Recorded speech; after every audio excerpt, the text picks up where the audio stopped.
తిరుపతిలో గంజాయిని అరికట్టాలని ఎస్పీని కోరారు ఎమ్మెల్యే ఆరణి శ్రీనివాసులు. యూనివర్సిటీ బస్టాండ్ రైల్వే స్టేషన్ల వద్ద గంజాయి బ్యాచ్ తిరుగుతుందని ఫిర్యాదు చేశారు. గంజాయి బ్యాచ్ తిరుగుతున్న ఆధారాలను ఎస్పీకి వివరించారు. ఎమ్మెల్యే ఫిర్యాదుతో స్పందించిన ఎస్పీ గంజాయిపై ప్రత్యేక టాస్క్ ఫోర్స్ ఏర్పాటు చేస్తామని హామీ ఇచ్చినట్లు తెలిపారు. ఇక మరోవైపు భూమన కుటుంబంపై కూడా ఆరోపణలు గుప్పించారు ఎమ్మెల్యే ఆరణి. నకిలీ ఓట్లతో భూమన కుటుంబం గెలుస్తూ వచ్చిందని, వైసీపీ అధికారంలో ఉన్నప్పుడు నకిలీ ఓటర్లు కార్డులు తయారు చేసి ఆన్లైన్లో నమోదు చేశారని ఆరోపించారు.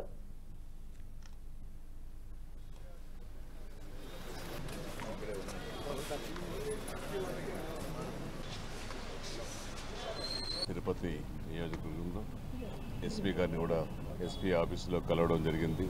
ముఖ్యంగా ఈ గంజాయి తిరుమల తిరుపతి ఒక ఆధ్యాత్మిక నగరం.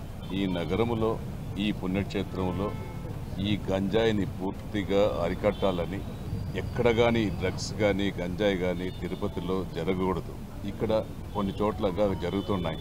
యూనివర్సిటీ కాంప్లెక్స్లో, రైల్వే స్టేషన్లో, బస్ స్టాండ్లలో, కొన్ని రద్దీ ప్లేసులలో యువతలు కూడా పాడవుతున్నారు.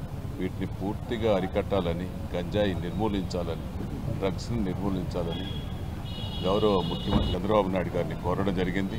అదేవిధంగా డిప్యూటీ సీఎం గౌరవనీయులు పవన్ కళ్యాణ్కి కూడా ఈ విషయం చెప్పడం జరిగింది.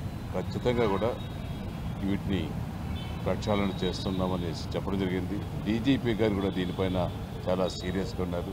డీజీపీ గారితో కూడా సంప్రదించడం జరిగింది. తిరుపతిలో జరుగుతున్న అవకతవకలన్నీ, ఉదాహరణకి ఫేక్ ఐడి ఓటర్ కార్డులు. ఈ ఫేక్ ఐడి ఓటర్ కార్డులు ఎప్పటి నుంచో జరుగుతూ ఉంది. ప్రతి ఎలక్షన్కు కంప్లైంట్ చేస్తున్నారు.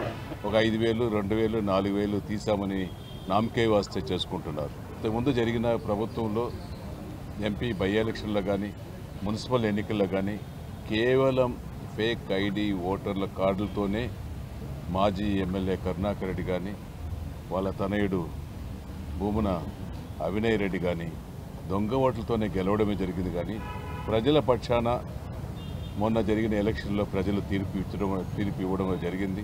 ప్రజలు పక్షాన.